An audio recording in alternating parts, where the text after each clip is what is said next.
if you're a Spurs fan, just imagine Serge Aurier had played as badly as he had for the past 4 years, was a club captain, and was coming off when you threw away a 2-goal lead against Crystal Palace.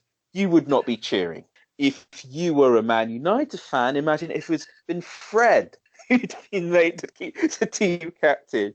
You All would right. not be So, cheering. so If one if thing you I were a will Man say to that City is, fan, this gets better. If you were a Man City fan and it had been Otamendi who'd been made a club captain, okay. you would not be cheering when he coming off, right? If you were a But Chelsea fan and it had been Jorginho who'd been coming off and just been made club captain, and finally, I can ask you as a Liverpool fan, if your club captain was Dejan Lovren and you'd thrown away a 2-goal lead at Anfield Crystal Palace, you would not be cheering if he was being substituted off.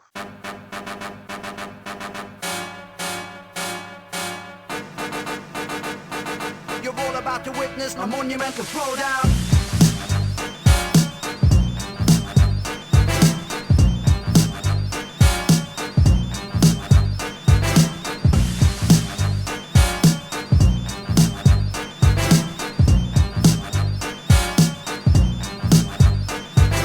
Yes, and welcome to episode 8 of of FPL Bros. We're recording quite a bit later this time round. It's Thursday. We've just seen the last round of Carabao Cup fixtures. what an exciting And, one. yeah, I only saw the Liverpool Arsenal one. I didn't see the Man United Chelsea one. Oh yeah, that's what I was referring to, the Liverpool Arsenal game. Oh, okay. We've got no James. We've got no James tonight, but that's fine. It's your boy Coach and Derek. Hello. And what's happening? Yes, ladies and gentlemen, do not adjust the sound settings on your listening devices. You are listening to a black man. It's New Malden. That's the end. I'm repping New Malden. You molded. Okay, then. So, yeah, before we start, I was feeling really good about this episode because I finally beat James and my League Quiz score. Are you But serious? then- You've been struggling to beat him. Yes, I have. Yes, I have. Thank you so much for reminding me. Sorry.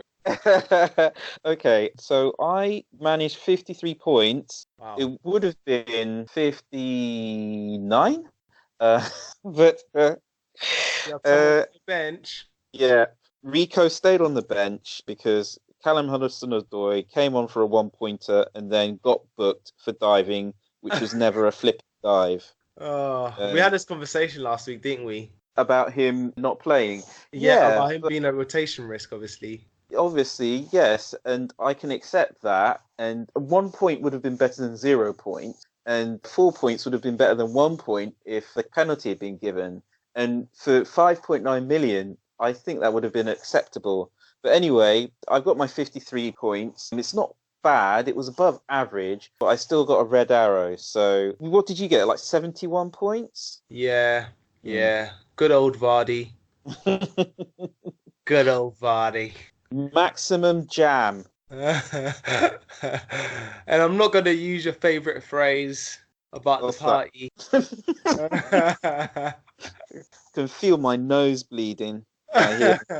But I feel It's like cheesy. a celebration is about to begin. Mm, And yeah, it involves Jamie Vardy. yeah. I can see why you picked him, and I can see why a lot of people picked him, which is fair enough. But honestly, nobody can tell me they expected him. 20 points is what you expect from him in maybe 2 or 3 game weeks, not in 1 game week away to Southampton. But yeah, we might as well get on to that. The Southampton versus Leicester result, 9-0. People talking about records being broken. So what did you make of that result? I thought it was a really, really good performance by Leicester. Not because Southampton were down to 10 men, just Yes. because Leicester took their chances when they got them. Yeah. Do you know what I mean? Well, And yeah. No, it's true. I mean, it's all very well playing against 10 men, but a lot of teams, for example, would have taken their foot off the gas after 4 or 5. yeah, exactly. Yeah. But so, I mean, it was 5-0 by halftime, and then they scored another 4 goals, I think, after halftime. So Yeah. I think it was a combination of a lot of things. sometimes you still need everybody in your team to concentrate if you're going to make the most of all your chances. Because I believe Leicester had 16 shots and they scored 9 goals from them. So that's like a conversion rate of over 50% for the entire That's team. really good. I didn't Practically even know that stat. Yeah. Anyway, one thing I would like to say, and I know people aren't talking about this very much, is that, yes, Southampton were really bad, but they were punished every time they were bad. Yeah. And they actually had 2 very good chances to score. And those goals, the build up to those goal chances, I should say, they actually showed their quality.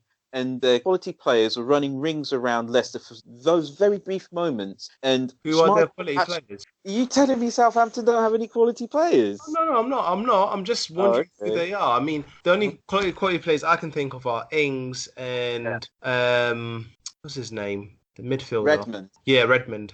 Okay. One of the best chances actually involved Redmond, and Schmeichel actually had to be on top form to push it over the bar. Okay. And that game could have easily have been 9-2. The point I'm trying to make is that I can't see Southampton losing 9-0 or being thrashed actually again, really, because I genuinely think that their players are not that bad.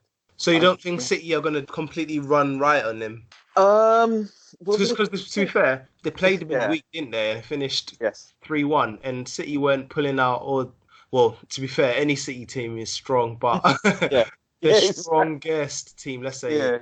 Yeah.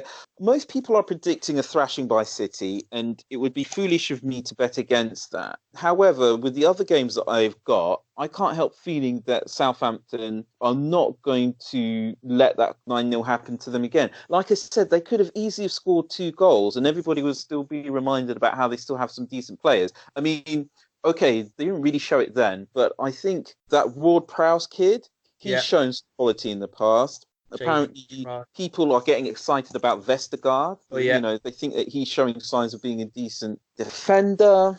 And Oriol Romeo, I think he used to play for Barcelona. He's slow as hell.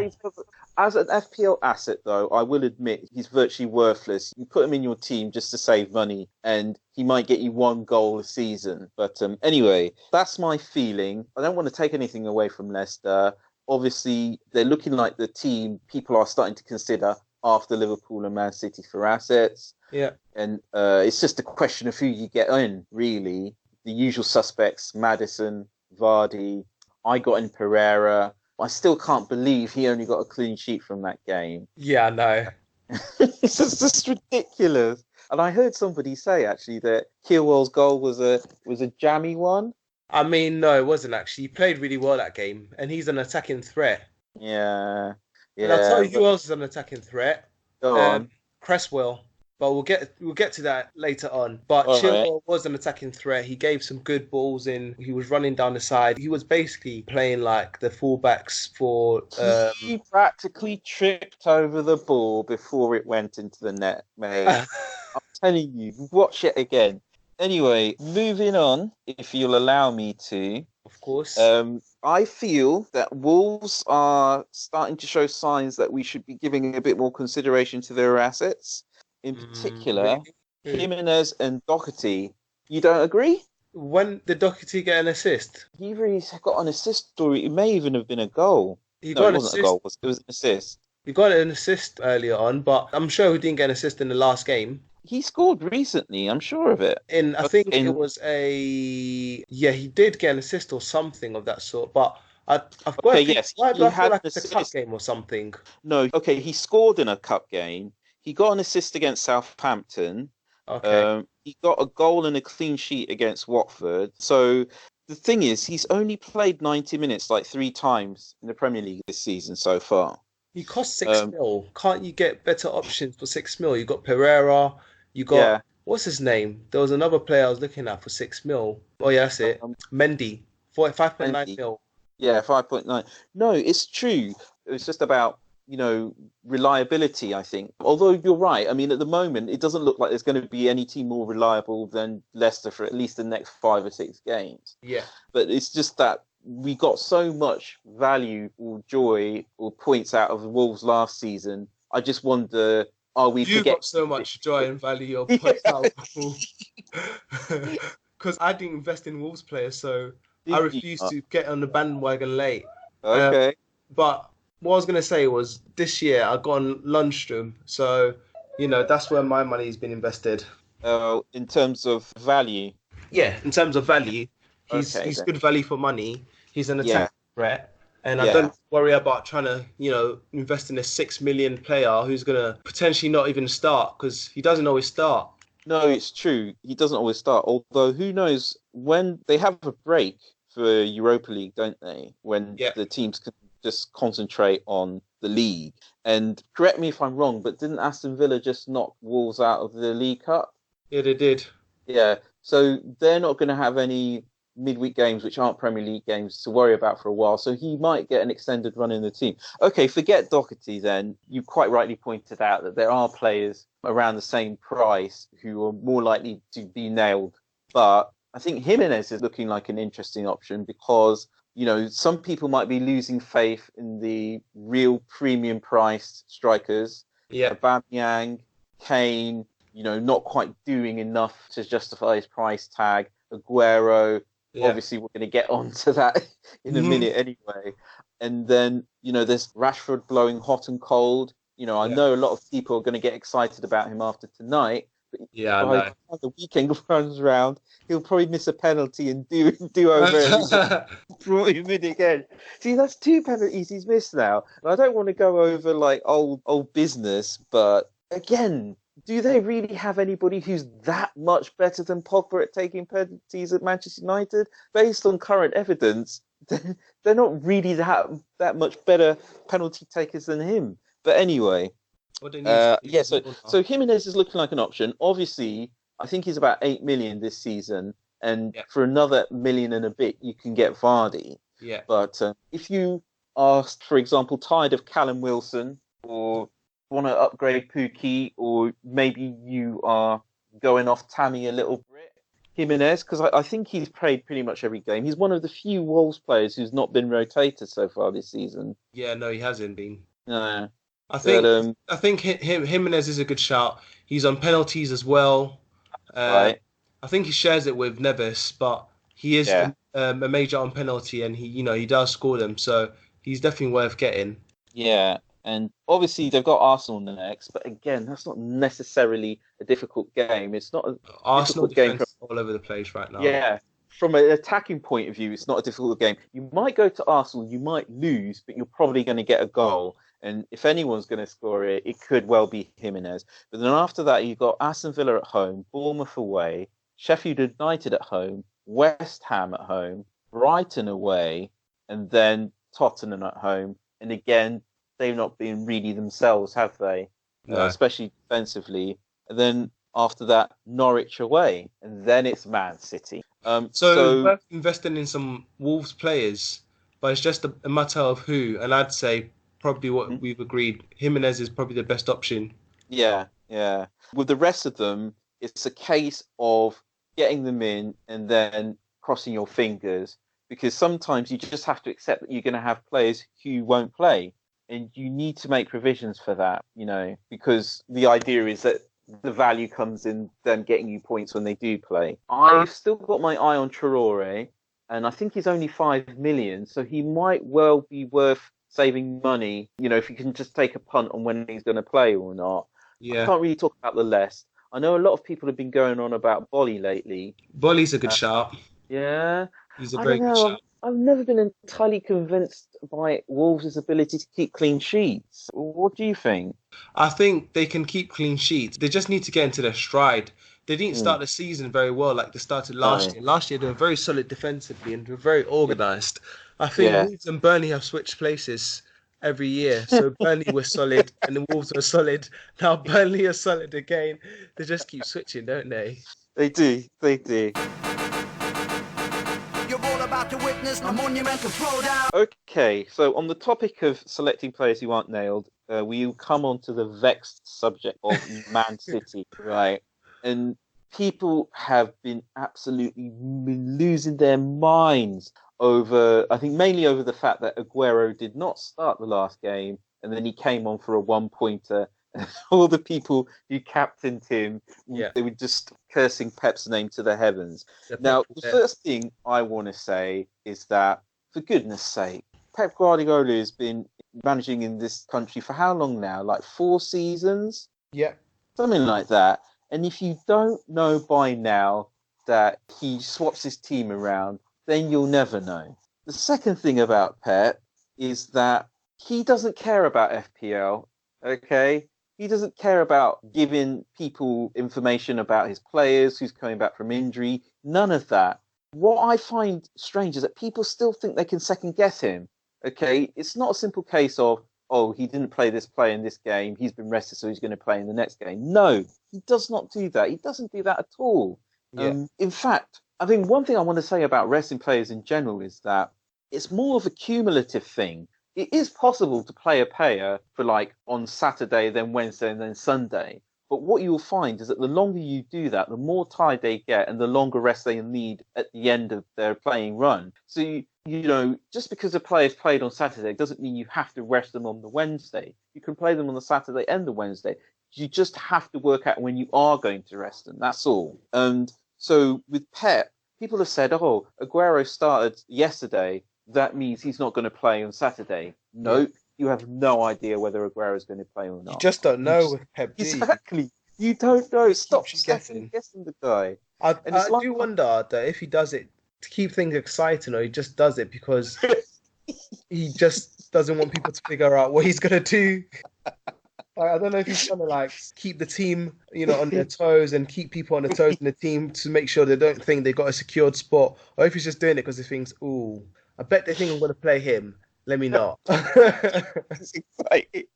Okay, I'll tell you what I think. I mean, again, people have talked a lot about how he picks his team. I think, well, the most sensible theory is that he bases his team purely on who the opposition is going to be, and it's as simple as that. And if he can pick the best team to beat the opposition, he will do. Yeah. But I think another thing that people should remember is that managing a football team is also about managing your squad. Okay, sometimes you've got 2 people competing for the same spot. You might give them equal game time, or you might find that one is coming to the end of their career and the other is just at the start. Mm-hmm. So you have to start playing one less and the other person more. Yeah, I think a good example of that is Jesus and Aguero. Okay, Pep has to play Jesus because it's obvious to me that he sees him as a long-term successor to Aguero. Yeah. On the other hand, Aguero's still got plenty to offer. So what you do is that you gradually play Aguero less and Jesus more. If you just say Aguero's our top scorer, he smashes it every season, I'm just going to play him in all the big important games, Jesus will get peed off and he'll want to leave. And if that happens, then you have to find another Jesus, you know, and obviously, which isn't that easy because Pep has very particular requirements from his players. I mean, when he first came, there was a big question mark over whether he was even going to let Aguero play a lot, because I remember him vividly saying that he had to modify the way he played. And he likes the way that Jesus plays because he does that pressing thing that he needs from them. Yeah. So people have to remember that as well. And when they say stuff like, oh, of course he's going to play Aguero in the big games, not necessarily, because he needs Jesus to be the new Aguero at some point. Yeah, but again, I'm in danger of overthinking it here. And I think overthinking this sometimes can just kill you. It really can. But I like the look of David Silva. People have pointed out that he's had the most double-digit hauls of any player in FPL so far this season. He didn't quite manage it the last game week, but he's still got 8 points, which is decent enough. David Silva is a don. Like, he is... I don't know how he's kept going for so long. I think this is his last year, isn't it? Yeah. And he's just killing it. Yeah. Honestly. Yeah. He's a don. I mean, if, for example, say KDB got injured again, or I wanted to take Salah out for a bit or something, I think I would look to Silva. Again, it's a question of picking the guy and just crossing your fingers in hopes he plays as often as possible. Because a lot of the time when he does play in Man City at home, you know he's going to smash it, basically. And it's possible, again, maybe Pep wants to entertain us. Maybe he's thinking, oh, this is Silva's last season. I'm going to play him as often as I can. And then the next season, I'll have Phil Foden there or something. I mean, I wouldn't go that far. I think he's going to probably move Bernardo Silva in there and then put Mahrez out wide. Yeah, possibly. But I think that Pep genuinely wants to play Foden. The way he talks about him and the way his teammates talk about him, you will gradually see his game time increasing. Anyway, like you mentioned before, Mendy is also an option. And again, you just have to pick him and cross your fingers. Yeah. When I had him last season, he was absolutely amazing. He was a beast. Yeah. And again, for 6 million, you could do a lot worse. Yeah, definitely. He's not even 6, it's 5.9. That's even better. Exactly. 5.9. That's even better. Yeah. Might even make a profit on him if you decide to move him on later. I mean, with the fixtures they have after Liverpool, it's worth getting some City assets in defensively. Yeah. But yeah, what have we got on today's? Okay, we're also going to come on to the subject of one Pulisic. Oh, yes. And turning heads at Chelsea. And obviously, I will admit that when I talked about them going to Burnley, there was only one person I wanted a hat-trick from, and it wasn't that guy. Okay? Yeah. Unpopular opinion coming now. Unpopular opinion. I think that Burnley will be very, very disappointed with at least 2 of the goals that they let Pulisic score against them. First goal couldn't be stopped. No, yes, it could. Good shot. It was a good shot. No. How could you say that? There were 3 Burnley defenders in between Pulisic and the goal. I'm telling you, if he tried that again 50 times, he'd only ever score once. So the angle he shot from, it wasn't likely he'd score, but he got such a good shot that, I mean, the only way the keeper would have saved it was if he was far further away from his near post, and there's no way the keeper would have moved away from his near post. It went through at least the legs of 2 defenders again. It went through the legs of 1 defender, I saw. Oh, okay. Well, anyway, the third goal, again, did that not take a massive deflection? The third goal did take a massive deflection, yeah. Right. So again, I think Burnley will feel very disappointed with the way he performed. I don't think he quite put in a performance that merited a hat-trick either as well. Really? Yes, but then I'm bitter. I'm just being bitter. No. To be fair, you called it. You said 3-0, so that's been, what, 4-2? Okay, it was a good performance, and he did play well, but I don't know, he didn't have that kind of slickness to it. You know, I mean, he was attacking, they were all attacking, he was taking shots, they were all taking shots, but it just didn't really seem slick to me. But what did you want to say, Pulisic? I was going to say, I'm quite obviously shocked that Burnley conceded so much against Chelsea. I do agree that some of the goals were lucky. Yeah. But Chelsea have a thing about them, excluding today's game with United, which I haven't seen. When they attack, they really do go for it. And the options they currently have available in the team, they've got some good deadly options on the wing. So when they're running at you, they can either play 2 ways. They can play through the sides where they've got Alonso and Mount linking up, and they've got Willian also linking up with whoever plays right back. Azpilicueta. Yeah. And that is really stressful, trying to defend the wings and also thinking about Tammy, who's going to be running behind strikers. He's got speed, he's got strength to hold up the play. They can cross the ball in. They just come from all angles that you just can't cover everything. No. So, yeah, they're a dangerous team on the attack to play against if you don't know what you're doing. No, it's true. It's all about the attack, definitely. And you know they're always going to do it, you know. Although I guess if a team sits really deep and makes a concerted effort not to concede, after all, Newcastle did make it difficult for them.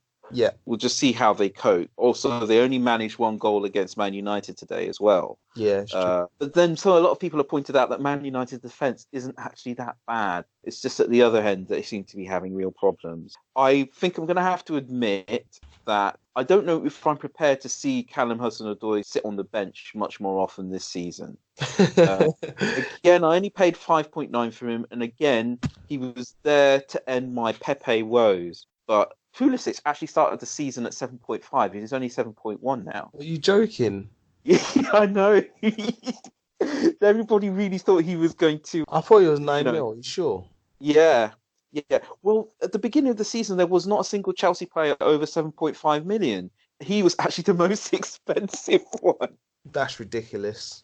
I can't believe I didn't. Well, to be fair, he's 7.1 now. You can still snatch him up, but Yeah, I think considering that he's gone down by 0.4, he is a bargain. And I think it's fair to assume that, although this kills me, there's one thing that Frank Lampard has shown since the beginning of the season. He's shown that regardless of whether you're a youngster or not, if you come into the team, you play well, you hold down your spot. Simple as that. Yeah. You know, so if one person is playing well and they're showing good form, you could stick with that person until they show bad form. And it's not like Pulisic was brought into this team because Hudson-Odoi was showing bad form. Yeah. It's just that. Did you hear what Frank Lampard said about Pulisic? No, what did he say? Well, he said that since the beginning of last season, he's only had a week break, which is why he didn't want to throw him in at the deep end at the start of this season. Oh, okay. Yeah. So it's looking like a job share there, I think. Obviously, I could spend $1 million more and get Pulisic in, or I could spend 0.8 more and get Mount in. Or you could spend 0.1 more and get Yarmolenko in, or spend 0.2 more and get Perez in. Yeah, see, Perez, he's an interesting one because he had a very, very indifferent start to the season, didn't he? 100%. Everyone had high expectations for him, including myself, and he just disappointed. He did. And again, one hat-trick against 10-man Southampton. Apparently, some Leicester fans believe that he's still not entirely nailed because you've got Damari Gray who plays there. Who else? Iheanacho. Everybody's forgotten about him. Yeah. He's still at Leicester. You know, I don't know. With Leicester, I'm inclined to stick with the ones who you know are going to play, like the Maddisons, the Vardys, the Tielemans, you know. Maddison is good, but he was taken off the last game. He was rested, and I don't know. I just feel like Leicester are going to rest him more. I don't know. I'm not sure I agree with that. I get the feeling that he's going to be important to them. And although, do you know what? It's a difficult one because I've always been a big fan of Tielemans and he's just a classy player, full stop. I'm a massive fan and, of him. Yeah. And apparently in the last game, he was playing more further forward on the pitch than Maddison was. Oh, really? So, yeah. So on the one hand, you have Tielemans, who I think is cheaper than Maddison and plays further up the pitch and has a decent long-range shot on him on top of everything else. But on the other, you have Maddison, who takes the free kicks, who takes the corners, and he's a good free kick taker, obviously. And if they're going to start an attack, usually it's going to start through him. I completely understand and hear that. Just got to think about, for me, I had Maddison. He got me 8 points. And I thought, actually, there's another player I want to get. So for me, Maddison is gone. Oh, wow. Yeah. Wow. Okay, then. Yeah. You know what? I was trying to look at how Chelsea actually lined up against Burnley because I think it was a 4-3-3, apparently, which Lampard does play occasionally. Although it's been... Yeah, but forget it. Again, I think I'm overthinking it too much. Stop overthinking it, Coach. Stop overthinking Keep it simple. Keep it simple. Yeah. You're all about to witness a monumental throwdown. Okay then. Arsenal. Where do we start? Okay. Where the fans in the right? I am going to say yes and no. The reason I'm going to say no is because I don't know if you've seen that video that's doing the rounds of the Arsenal fans giving Aubameyang a hard time in his gold-plated Lamborghini Diablo. No, I haven't seen that. No, I take it you haven't seen it. Okay. Basically, there's a video going around of Arsenal fans giving Aubameyang a hard time in his Lamborghini. He stopped at the lights and the whole load of fans see that he's in there. And I think they give him some grief. They're literally going to push all the players away. Players are not going to want to play for them in the future, let alone now. Who's going to want to sign for the club? Because they know after one bad or two bad performances, the fans are going to go for them. That's the danger, isn't it? The reason why I say yes is because I think fans are fans and they're human and they can let football get the better of them. But I think other fans are taking the moral high ground. And I'm not so convinced that at the same... Okay, let me give you an example, right? Granit Xhaka, he's been a big disappointment by and large for Arsenal fans, I think. And he has been for the past 4 years. if you were to say to the fans of other clubs, okay, if I were to name you one player who they've played as badly as they have in the past 2 weeks over the past 4 years and had just been made a club captain, would you be booing or cheering if that person got taken off while you threw away a 2-goal lead against Crystal Palace at home? So to answer that, I wouldn't be cheering, but I wouldn't be booing. And I'll tell you the reason why. I wouldn't boo him because it's not his fault that we're losing. It's a collective team effort. So one person doesn't deserve to be made a scapegoat and held responsible for it. The second reason being the team made him the captain. So the manager didn't have the balls to choose a captain. So what he said to the team was, you pick your captain. And the team chose Xhaka, not the fans. So the fans didn't want him as a captain. Now, as a manager, if you've given someone the armband, you better have damn good reason for taking him off. Because when Jordan Henderson is playing and Klopp takes him off, he's fuming.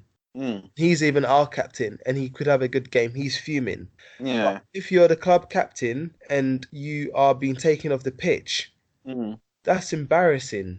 That is so demoralizing and it knocks your confidence. And then you've got fans booing you as well. Yeah. It's just going to really rub you the wrong way. And the way he's reacted is not cool. No. Because obviously, if I was an Arsenal fan, I'd be extremely frustrated. But the fans shouldn't be booing him. If anything, just don't cheer him. No. Actually, that's the point. They didn't have to say anything at all, did they? Yeah. But I think a big part of it is that if you want to go to the Emirates, you have to pay through the nose, don't you? Really? Yeah. Nobody pays as much money to watch their team perform averagely. Like $2,000 a year. Yes, Arsenal fans do. So that's got to sting a little bit, generally speaking. But I mean, the Arsenal attack, obviously Aubameyang, he's been doing well lately, but perhaps he's hit the end of his hot streak. Yeah. Lacazette, I think, is always good for some points. But again, it's whether you want to spend that money or not. I think a problem with Arsenal as a team for FPL assets is that you've got Emery doing his own rotation thing there, and it's just maddening. It's completely maddening. You just don't know who's going to play week in, week out, what formation he's going to play. Arsenal don't seem to have an identity at the moment. It's trying to do a pep team. Yeah, that's right. Keep it interesting, keep it spicy. Like, who am I going to pick this week? You. Okay. Put your jerseys on, you're coming at halftime. Anyway, what a lot of people are forgetting as well is that Arsenal may not be winning these games, but they're not losing them. It's not like they lost against Manchester United, and some teams have been shocked by Crystal Palace before. They managed to shock Man City last season. Palace are a bogey team. Exactly. So that's one comfort to take away from there. Generally speaking, people are getting excited about Tierney. I've not really seen that much of him play. But I don't know. At some point, do you think he could also be an option? I don't know. Definitely. Yeah? He's got a lot of potential. He's quite young. Yeah. He's got that fire in his belly, it seems. Yeah, so... Yeah. But again, I think people might be getting ahead of themselves a little bit. Obviously, the whole Xhaka thing has not helped. And, okay, here's one thing that I do think is a shame. He's getting mocked roundly because Arsenal want to offer him counselling. But I can see why they want to do that, because the way he reacted, it wasn't exactly normal, was it? It really, really got to him. And I heard that apparently he's been getting death threats and his pregnant wife has also been getting death threats. So when you take all of that in together, maybe people should just lay off him a little bit if Arsenal offer him counselling. Technically speaking, Arsenal are his employer. And as an employer, you have to protect your employees, Anyway, that's my take on the whole Arsenal business. How are we doing here? Good God. Okay. We've been talking for about 40 minutes now. Do you want to quickly run over the last couple of points before we get on to predictions and picks? Or shall we just skip to the good stuff? Oh, it's all good, actually.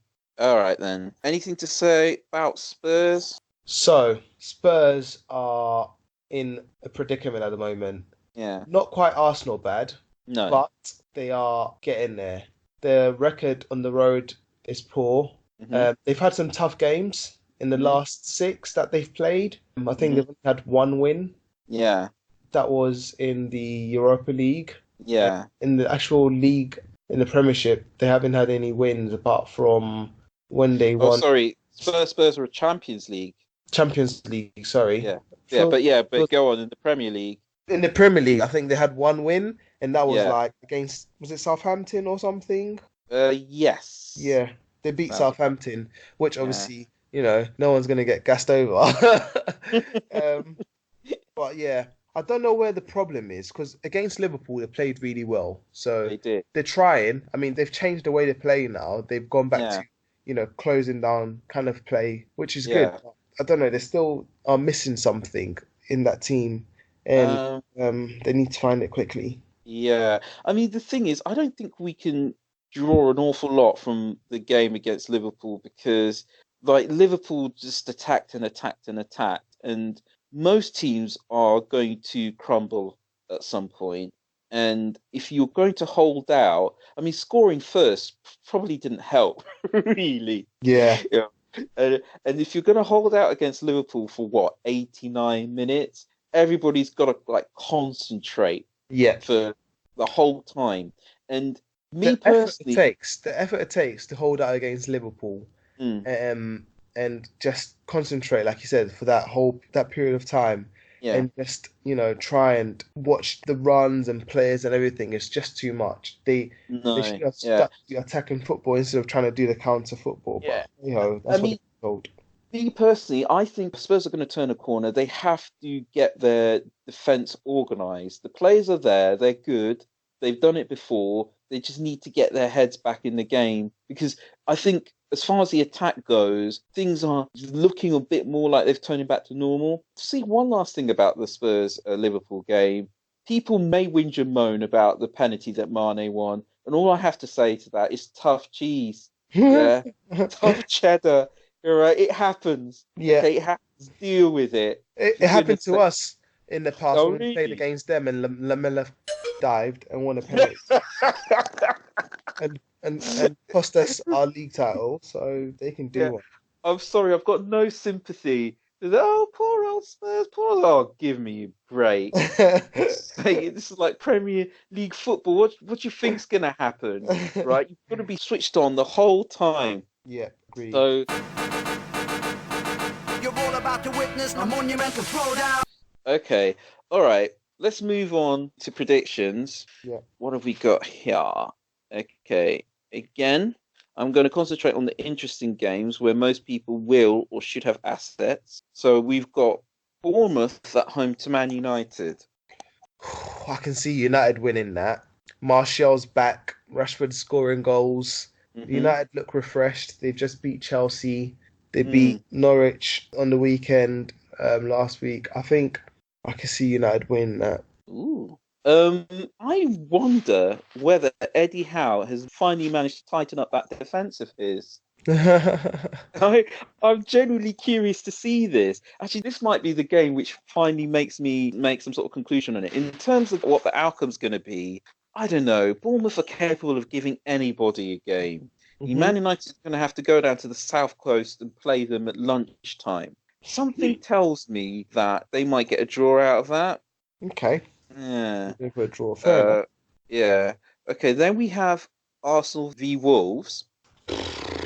That's a tough one. I think Wolves will win it. But the thing is, I don't know if Arsenal are going to come out like guns blazing. You know, when a team's just had enough. I don't know if Arsenal have had enough yet. Yeah. And lest we forget, they're going to have Lacazette back. They're going to have Aubameyang back. Yeah. Only God knows. Yeah, it's looking like it, isn't it? Yeah. And only God knows which Pepe is going to turn up. It might be the one who scored free kicks, or it might be the one who missed a sitter. Yeah. We'll just have to see. Yeah, you're right. Arsenal could certainly score in that game, but the Wolves of last season would definitely have given Arsenal a game. I don't know if we're looking at that. So I am going to say, do you know what? Arsenal is still a big team, and I think they're capable of winning that game. It might be like 3-2, something like that. Okay, fair enough. Okay, Villa versus Liverpool. That's going to be a Liverpool win, but I don't think a big win. It's probably going to be 1-0 or 2-0. No, I am going to hand Liverpool a big old win there. Really? And because Why am I handing Liverpool a big win? Well, no, yeah, I'm just not yeah, because Villa No. are over. Do you know what? Do you know what I was thinking? All I was thinking is that when Aston Villa played Norwich, 5 goals were scored. It was Norwich who conceded them, not Villa, wasn't it? Oh, okay. Why? What were you gonna say? No, I was just gonna say like Norwich at home, right? They've done okay at home. Yeah. Sorry, not Norwich. Sorry, Villa have done okay at Villa. home. Villa have Have done they? okay at home. Really? They beat Brighton. Mm. They drew with Burnley, which Yeah. is a big ask because Burnley have got like such a sick team right now this season against like apart from the top 6 or whatever, they're Yeah. doing quite Yeah. well. Yeah.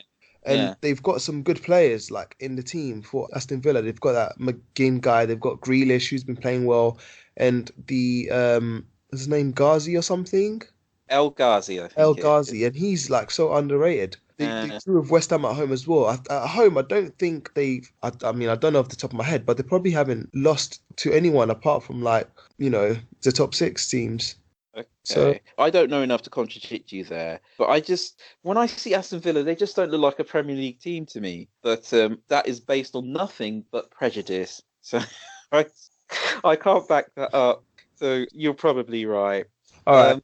The only team Villa have lost to this season at home is Bournemouth, and that was a 2-1 Okay. loss. Yeah. And apart from that, they've won against Everton at home. Yeah. They've drawn against West Ham at home, which obviously Okay. is a good achievement. Yeah. They've drawn against Burnley at home. Yeah. They're actually a good side. I don't think they should be written off that easily. And I they don't right know. as well. So Okay, City versus Southampton. obviously, I know who's going to win that. It's just a matter of case of how many goals. I think so. I think so. And I'm only saying that because it's City. I still think that Southampton, when they really want to play, they can do. And this will Yeah. be an interesting test of Hasenhüttl's managerial skills. Yeah. Because it's a weird one, really, because he's all about the pressing game as well. And everybody thought he was carrying it off at Southampton. But it's not working out this season. So let's see if he can turn it around. All right, then. Watford at home to Chelsea. So I quite fancy Chelsea massively on this, but Watford have been keeping their defense solid since they started off the season quite poorly with it. That's right. Chelsea should score, but having played a game today and they got a game already on Saturday and it's away. Yeah. I don't know. They played at home, didn't they, today? Yeah, I don't know. Did they? Let me just check. I think it was United. Sorry, Chelsea. Yes, you're right. They were at home. That's right. Yeah. Yes. So it's not too bad, but they're going to have to travel up to Watford to play them on Saturday. And I see Chelsea just edging it. I don't see a big win. I'm going to have to agree with you there. I think it's looking like 1-0 to Chelsea. Yeah. Because Watford are doing the basics, you know. It's like Martin Keown said on Match of the Day. If you're in relegation trouble, first of all, you stop leaking the goals and then you figure out how to score them. Yeah. So, to be fair, they have been doing that and we'll just see what will happen. It'd be nice for Tammy to get back on the score sheet, you know, because flipping heck, Tammy, we all got you in. Yeah. You know, I for -4 to get you in. And this is how you're going to do me. Nah, I didn't take any -6 for him. And he's been slowly returning points, but he's just not had it. It's going to come eventually, won't it? Look, Tammy, you know, there's a Frenchman with a big behind and a beard standing right there to fill in your slot if you ain't doing the business. I wonder, is Frank Lampard really that ruthless? We'll see. Anyway, last one. I think it's worth trying to predict what's going to happen with Leicester when they come to Crystal Palace on Sunday. I see a draw. Yeah, that's the thing. Crystal Palace, they're not to be taken lightly at all, no. Especially at home. But the thing about Leicester is I think they really, really want this. So it could be a tight win for Leicester, maybe a 2-1. Okay, I'll agree with you on that one. Okay, then. So, player picks. Do you want to get us started off with that? Yes. Okay. So, I'll get started with one which I mentioned last week. Okay. And I'm going to start off with Martial. Oh, yeah. I think, for me, he's passed the eye test and he's linking up well with Rashford. They share penalty responsibilities as well, which is strange, but hey ho. And I don't expect Bournemouth to keep a clean sheet. So that's the first one for me, Rashford. Yeah. The second one, I'm not going to go for the obvious, which would be a City asset. I'm going to go for Brighton. Okay. And I'm going to go for, is it Morpay? Yeah. He's a very good striker. Yeah. Norwich have got a leaky defence, and I expect Brighton to score one or two Fair enough. that game. So those are my 2 picks. Okay. Right. I am going to go obvious with a Man City asset. And even though we talked about Silva, I think I'm going to say Mendy. Interesting. Because, when he plays, he frees up Sterling to cut inside more. Okay. And so if he's playing, then it's likely that Man City are going to also play well, and it's more likely they're going to win. Whether he's going to clean sheet, I don't know. But Man City may just show us that they can go back to their defensive ways of old. Yeah. They've still got it in them. Obviously, with the mess they've got at centre-back, we don't know what's going to happen there.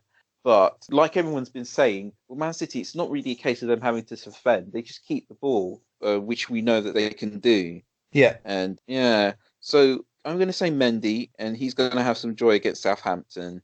And good luck with that. Is he going to play? It's just also exciting.